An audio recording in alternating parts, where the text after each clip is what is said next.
Ya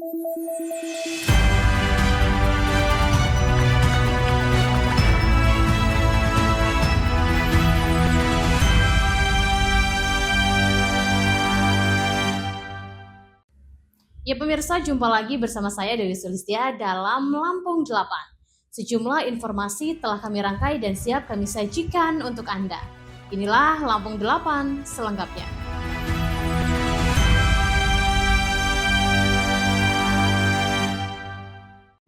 Ya pemirsa, ratusan warga dari 9 desa di Kabupaten Mesuji, Lampung menggeruduk PT Pematang Agri Lestari pada Selasa 6 Januari 2026.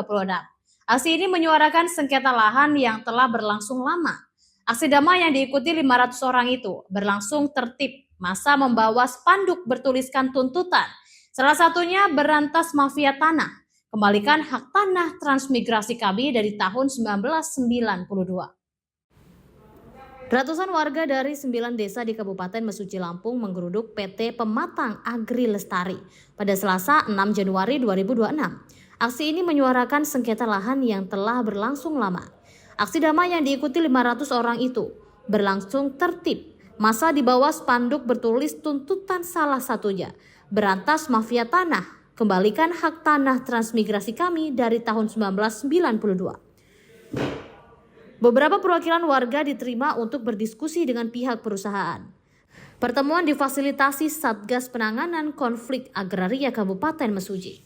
131 personel gabungan dari Polri, TNI, dan Satpol PP dikerahkan untuk mengawal dan memastikan keamanan aksi. Meski belum membuahkan hasil langsung, aksi berjalan kondusif.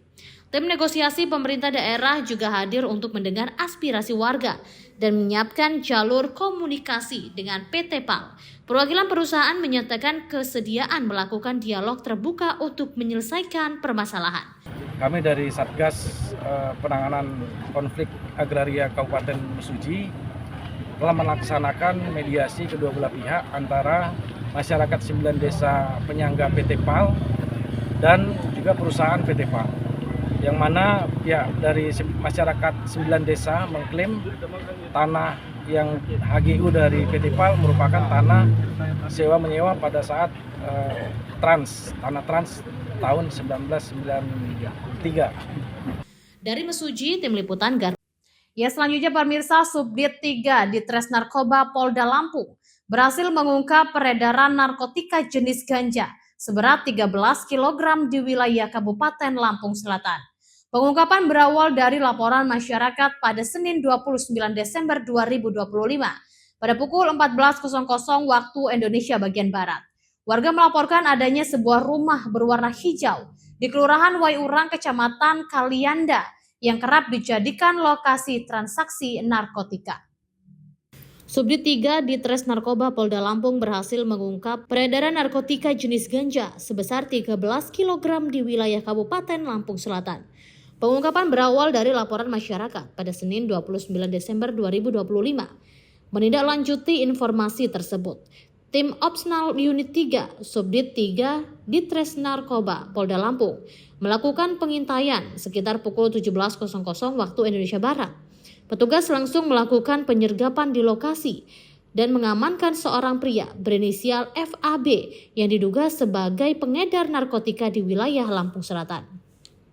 Dari hasil penggeledahan di rumah pelaku, petugas menemukan 13 paket besar dan 9 paket kecil yang diduga berisi narkotika jenis ganja. Barang haram tersebut disembunyikan di dalam kamar pelaku. Selain itu, petugas juga mengamankan barang bukti lainnya berupa 1 unit handphone merek Xiaomi dan 1 buah dompet warna coklat milik pelaku. Selanjutnya, pelaku beserta seluruh barang bukti dibawa ke kantor Ditres Narkoba Polda Lampung untuk menjalani pemeriksaan dan pengembangan lebih lanjut. Atas perbuatannya, FAB dijerat pasal 114 ayat 2, JO pasal 111 ayat 2, subsidiar pasal 132 Undang-Undang Nomor 35 Tahun 2009 tentang narkotika dengan ancaman hukuman maksimal pidana mati. Dari Bandar Lampung, tim liputan Garuda TV melaporkan. Ya, selanjutnya pemirsa, seorang warga mengaku kecewa terhadap pelayanan Puskesmas Wai Jepara, Kabupaten Lampung Timur. Kekecewaan muncul lantaran pihak Puskesmas menolak memberikan layanan ambulan saat dibutuhkan untuk keperluan medis keluarga. Warga bernama Ibrahim Sofian yang berdomisili di Desa Labuhan Ratu 2, Kecamatan Wai, Jepara. Seorang warga mengaku kecewa terhadap pelayanan Puskesmas Wai Jepara, Kabupaten Lampung Timur. Kekecewaan muncul lantaran pihak Puskesmas menolak memberikan layanan ambulan saat dibutuhkan untuk keperluan medis keluarga. Warga bernama Ibrahim Sofian yang berdomisili di Desa Labuhan Ratu 2, Kecamatan Wai Jepara. Dirinya menyebut penolakan terjadi ketika pihaknya meminta bantuan mobil ambulan untuk mengantar saudaranya yang sedang sakit. Peristiwa itu terjadi pada Senin 5 Januari 2026, sekitar pukul 17.00 waktu Indonesia Barat. Saat itu ia mendatangi Puskesmas Wai Jepara untuk meminta ambulan guna membawa saudarinya ke rumah sakit. Ibrahim mengatakan pihak Puskesmas menolak permintaan dengan alasan tidak tersedianya supir ambulan. Ia menjelaskan saudaranya yang bernama Siti Aisyah dalam kondisi sakit dan membutuhkan perawatan lanjutan di rumah sakit. Kondisi tersebut membuatnya berharap mendapatkan bantuan transportasi medis dari Puskesmas. Ia meminta pihak terkait termasuk Dinas Kesehatan setempat untuk mengevaluasi sistem pelayanan ambulan di Puskesmas Wai Jepara agar lebih responsif terhadap kebutuhan warga. Dari Lampung Timur, Tim Liputan Garuda TV melaporkan. Ya, selanjutnya pemirsa, Hakim Pengadilan Negeri Kalianda menolak permohonan intervensi dalam sidang pra-peradilan terkait penerbitan surat penghentian penyidikan atau SP3 oleh Polda Lampung. Atas putusan tersebut, kuasa hukum Direktur Utama PT Sansiong Steel Indonesia, Finipong, akan mengawal persidangan hingga akhir dan diminta majelis hakim bersikap objektif dan transparan dalam melanjutkan persidangan. Pengadilan Negeri Kalianda, Lampung Selatan, kembali menggelar sidang pra-peradilan terkait terbitnya SP3 oleh Polda Lampung.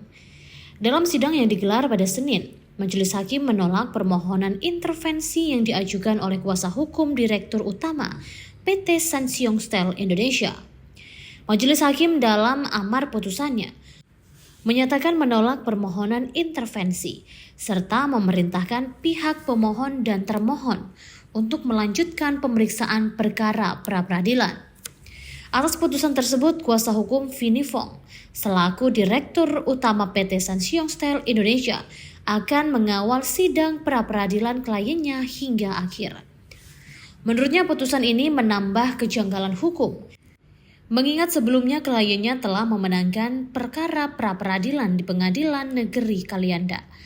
Disebutkan Finifong sah sebagai Direktur Utama berdasarkan data AHU Kementerian Hukum dan HAM, sementara Chen Jiong tidak lagi memiliki legal standing. Dan kami memasukkan permohonan kami sebagai pemohon intervensi atau intervenien untuk masuk sebagai pihak dalam perkara tersebut. Namun permohonan kami tersebut ditolak oleh majelis hakim, di mana pra-peradilan itu sifatnya final and binding. Jadi kami juga menegaskan bahwa terkait dengan laporan mereka itu tidak ada legal standing dan locus delicti ini juga tidak ada di wilayah Polda Lampung. Itu sudah ada dalam pertimbangan majelis hakim. Nah, maka kami ingin menegaskan kepada pengadilan ini agar bersifat objektif dan sesuai dengan hukum. Tetapi kan bagaimanapun dengan masuknya kasus ini, ya kan juga terlalu banyak kejanggalan gitu, sehingga kekhawatiran itu pasti ada. Apalagi kondisinya seperti disampaikan dengan tadi, ini akan berdampak pada kalau kondisinya misalnya dikabulkan 05, ini akan berdampak pada putusan 01 sama 04 gitu.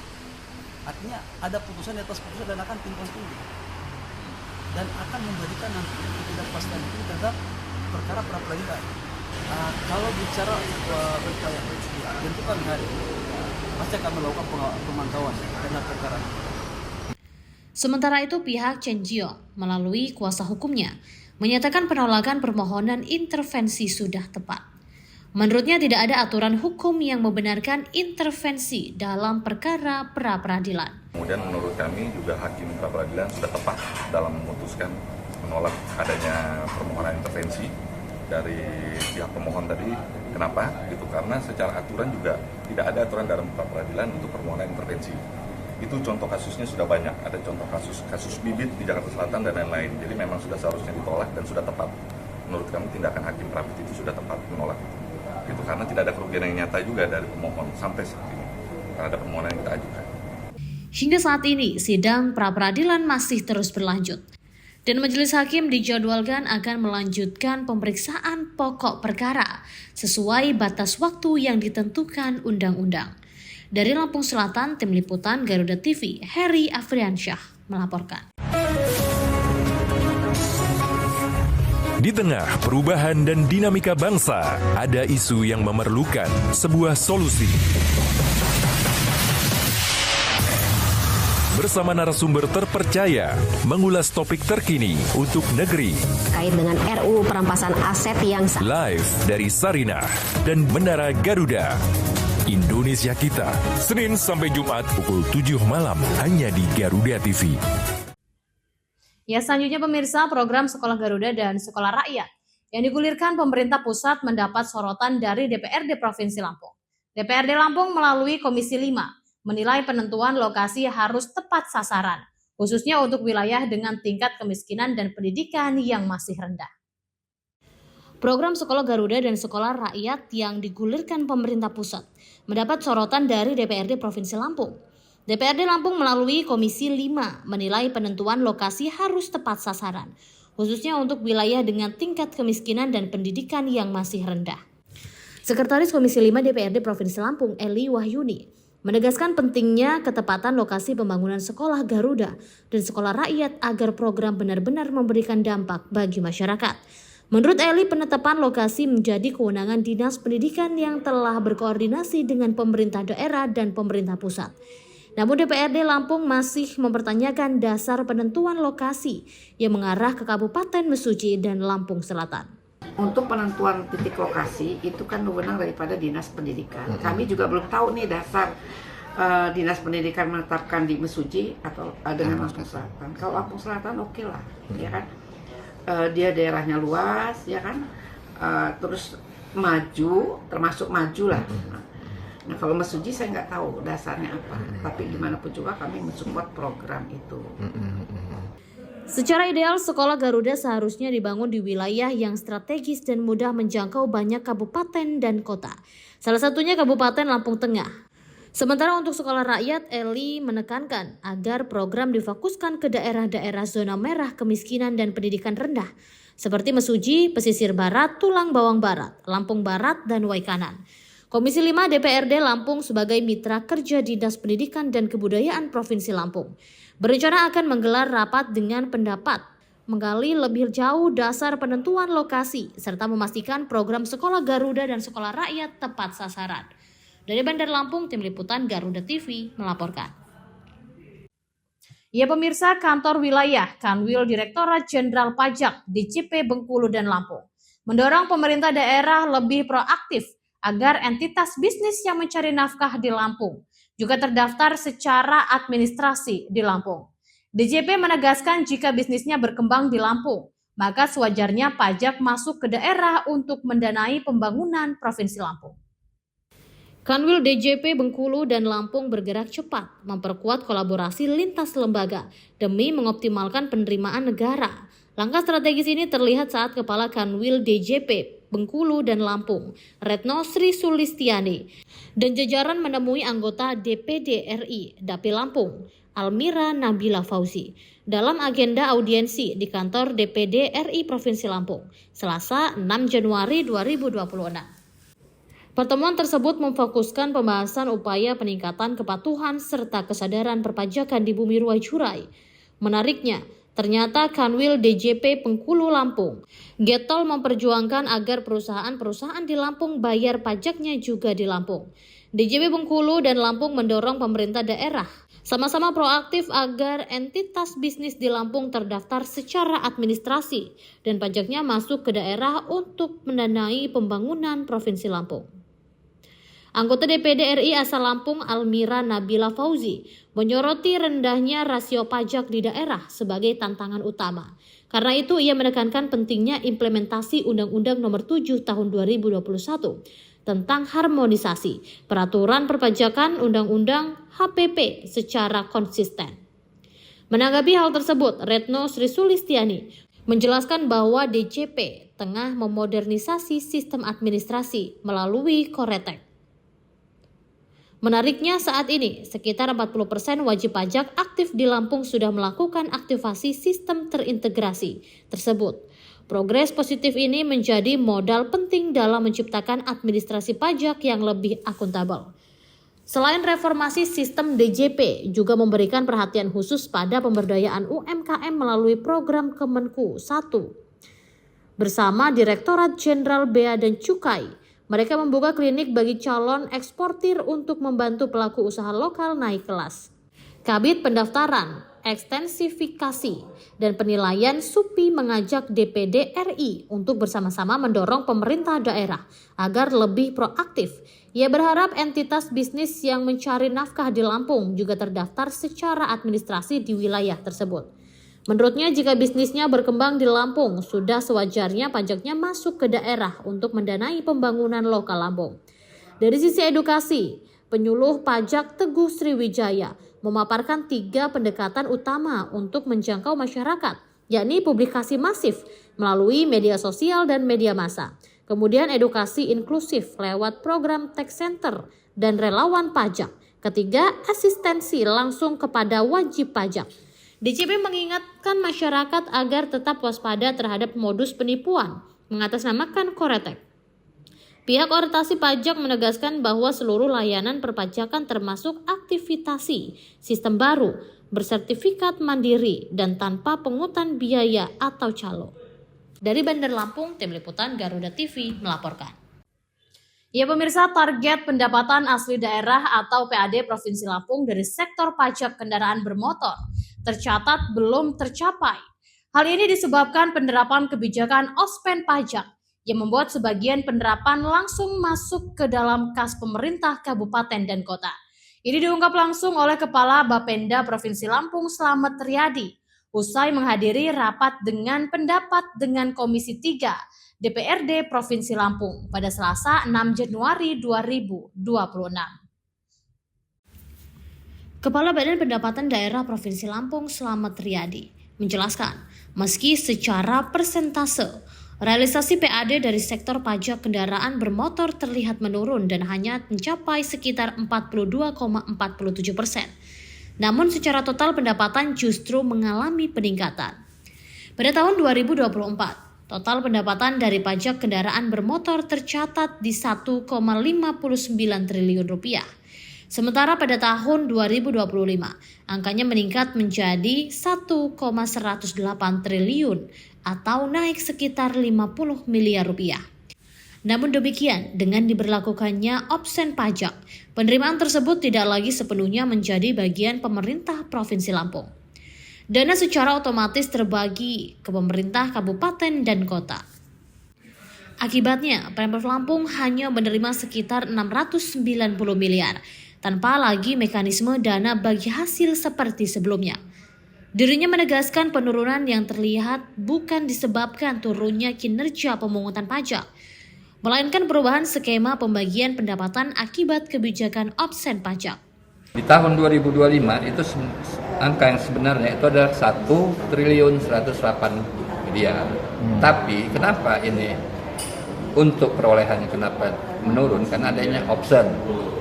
Pemprov Lampung memang memperoleh angka totalnya hanya 692 miliar itu kan, tapi tidak lagi terbagi untuk dana bagi hasil ke kabupaten kota. Jadi itu intinya di situ. Sementara itu, Kepala Badan Retribusi Bapeda Provinsi Lampung, Dona Febiola, menyampaikan masih terdapat potensi besar dari sektor retribusi daerah. Salah satu upaya yang telah dilakukan adalah digitalisasi layanan retribusi yang resmi diluncurkan pada 24 November 2025 lalu. Melalui sistem digital tersebut, seluruh pembayaran retribusi diharapkan dapat langsung masuk ke rekening kas umum daerah, sehingga lebih transparan dan efektif dalam meningkatkan pendapatan daerah. Selain itu, pada tahun mendatang, Bapenda Provinsi Lampung juga berencana melakukan inovasi besar-besaran pada layanan jasa retribusi, termasuk melakukan perubahan terhadap Perda Nomor 4 Tahun 2024 tentang pajak daerah dan retribusi daerah yang diharapkan mampu menghadirkan penyesuaian tarif serta peningkatan kualitas layanan. Sektor retribusi itu kan kita sudah melakukan digitalisasi kemarin di tanggal 24 November kita sudah meluncurkan Saudara. Mudah-mudahan dengan digitalisasi ini tentunya bisa meningkatkan PAD di sektor retribusi secara signifikan karena memang seluruh setoran akan langsung masuk ke RKUD dari seluruh pengguna subjek atau wajib retribusi. Pemerintah Provinsi Lampung optimis berbagai langkah inovasi tersebut dapat menjadi solusi untuk mengoptimalkan pendapatan daerah di tengah perubahan kebijakan fiskal. Dari Bandar Lampung, Tim Liputan Garuda TV melaporkan. Ya, selanjutnya pemirsa, Badan Pusat Statistik BPS Provinsi Lampung melaporkan kinerja positif perdagangan luar negeri Lampung terus terjaga pada November 2025. Pada periode tersebut, Lampung kembali mencatat surplus neraca perdagangan sebesar 386,70 juta US dollar atau setara sekitar 6,4 triliun lebih. Statistik ahli muda BPS Lampung M. Sabiel Adi Prakarsa dalam rilis berita resmi statistik menjelaskan nilai ekspor Lampung pada November 2025 tercatat mencapai 532,61 juta US dollar atau tumbuh di 7,49% secara tahunan year on year dibandingkan November 2024 yang sebesar di 495,49 juta US dollar. Secara kumulatif, ekspor Lampung periode Januari hingga November 2025 mencapai 5,98 miliar US dollar, meningkatkan 19,7% dibandingkan periode yang sama tahun lalu, sebesar 5,2 miliar US dollar. Selama Januari hingga November 2025, 3 negara tujuan utama ekspor Lampung masih didominasi Amerika Serikat dengan nilai ekspor 926,66 juta US dollar atau di 15,51%, terutama komoditas lemak dan minyak hewan nabati. Posisi berikutnya ditempati Pakistan sebesar 544,13 juta US dollar atau di 9,11% dan Tiongkok sebesar 536,72 juta US dollar atau di 8,98%. Yang juga didominasi komoditas lemak dan minyak hewan nabati. Dari sisi komoditas ekspor Lampung sepanjang Januari hingga November 2025 masih didominasi 3 golongan utama, yakni lemak dan minyak hewan sebesar 2.352,4 juta US dollar dengan kontribusi 39,36%. Kopi, teh, dan rempah-rempah sebesar 1.580,15 juta US dollar atau di 26,44%, serta bahan bakar mineral sebesar 672,59 juta US dollar atau di 11,26%. Sementara itu, nilai impor Lampung pada November 2025 tercatat sebesar 145,91 juta US dollar, meningkat di 25,54%. Dibandingkan November 2024 yang mencapai di 116,23 juta US dollar. Meski impor November naik secara tahunan, secara kumulatif Januari hingga November 2025, nilai impor Lampung mencapai 1,91 miliar US dollar atau 1,7% dibandingkan periode yang sama tahun 2024, sebesar 1,93 miliar US dollar. Berdasarkan negara asal 3 negara pemasok utama, impor Lampung selama Januari hingga November 2025 adalah Nigeria dengan nilai impor 354 juta US dollar atau di 18,58%, yang didominasi bahan bakar mineral, disusul Amerika Serikat sebesar 277,88 juta US dollar atau 14,58% dengan komoditas utama kereta api, tram dan bagiannya, serta Australia sebesar 233,6 juta US dollar atau di 12,23% dengan komoditas utama binatang hidup.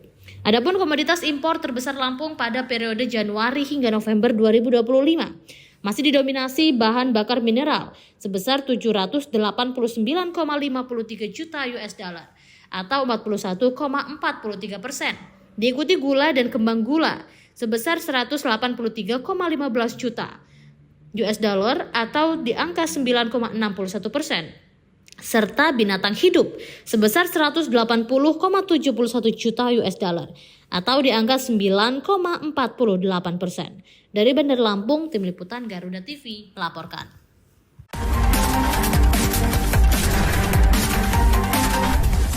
Mengungkap kasus kriminal terkini di seluruh penjuru tanah air. Ulasan tajam tanpa ampun bersama para aparat. Tak ada tempat untuk lengah.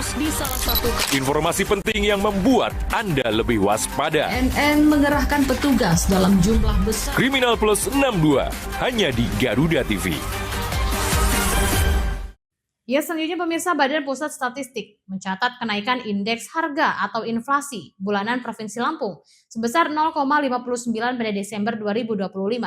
Secara bulanan, angka ini tercatat lebih tinggi jika dibandingkan dengan inflasi bulan November yang berada di angka 0,47%. Badan Pusat Statistik mencatat kenaikan indeks harga atau inflasi bulanan Provinsi Lampung sebesar 0,59 pada Desember 2025. Secara bulanan, angka ini tercatat lebih tinggi jika dibandingkan dengan inflasi bulan November yang berada di angka 0,47%.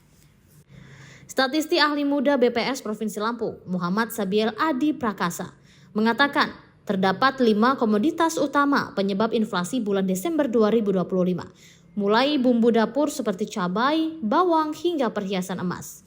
Menurutnya, pemicu utama inflasi bulanan terjadi pada kelompok makanan, minuman, dan tembakau yang mengalami inflasi sebesar 1,42%. Kelompok ini sekaligus memberikan andil inflasi sebesar 0,48% bagi Lampung di penghujung 2025. Di sisi lain, beberapa komoditas yang memberikan andil deflasi dan menahan laju inflasi secara umum, antara lain tomat dengan andil deflasi sebesar 0,04%, diikuti oleh salak di 0,02%, sabun mandi di 0,02%, terong di 0,01%, dan tarif angkutan sungai, danau, dan penyeberangan di 0,01%. Sementara itu, bila dibandingkan dengan bulan yang sama pada tahun sebelumnya atau year on year, Provinsi Lampung mengalami inflasi sebesar 1,25% pada Desember 2025.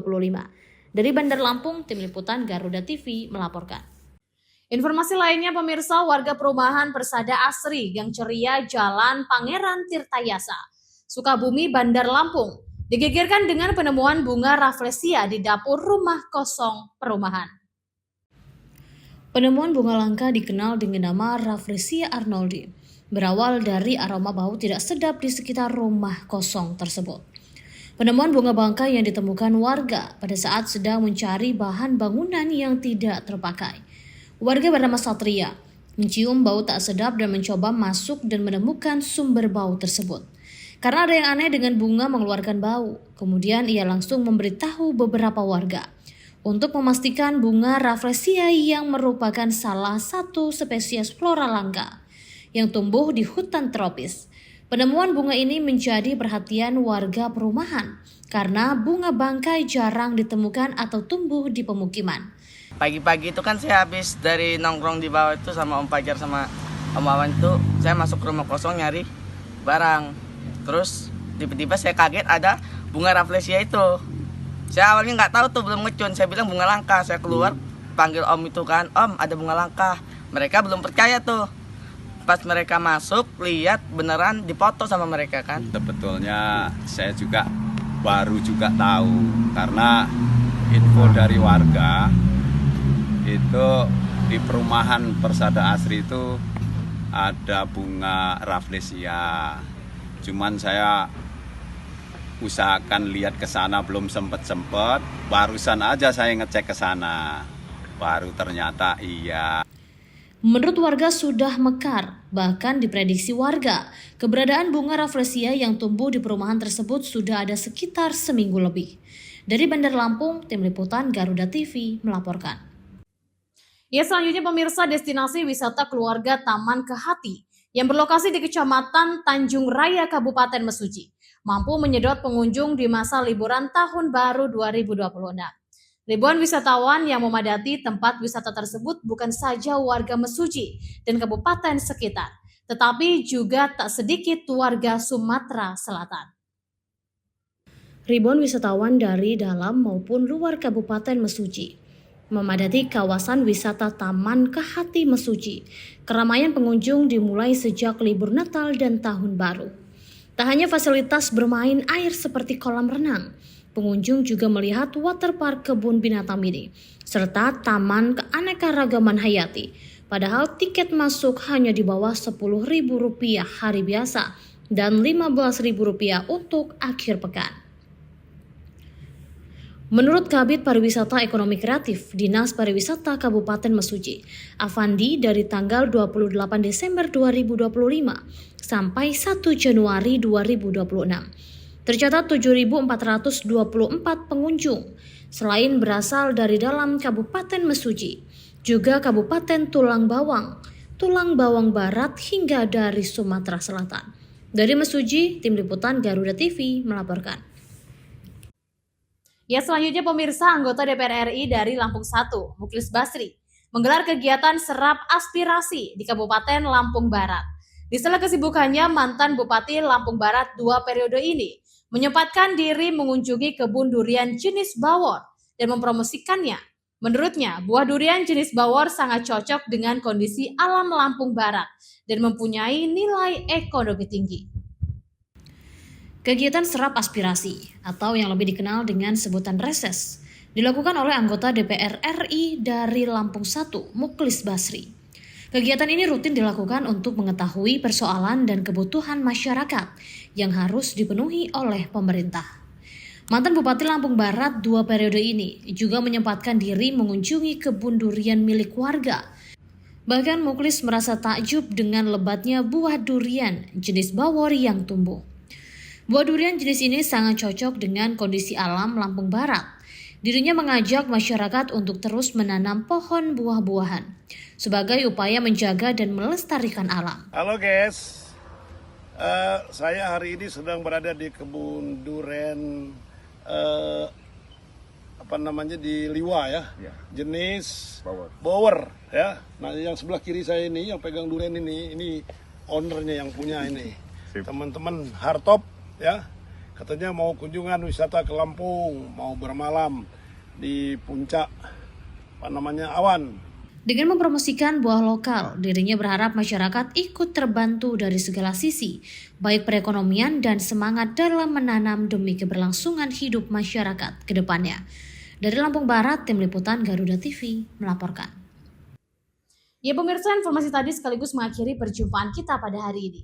Saya Dewi Sulistia beserta kru dan jajaran yang bertugas pamit undur diri dan sampai jumpa.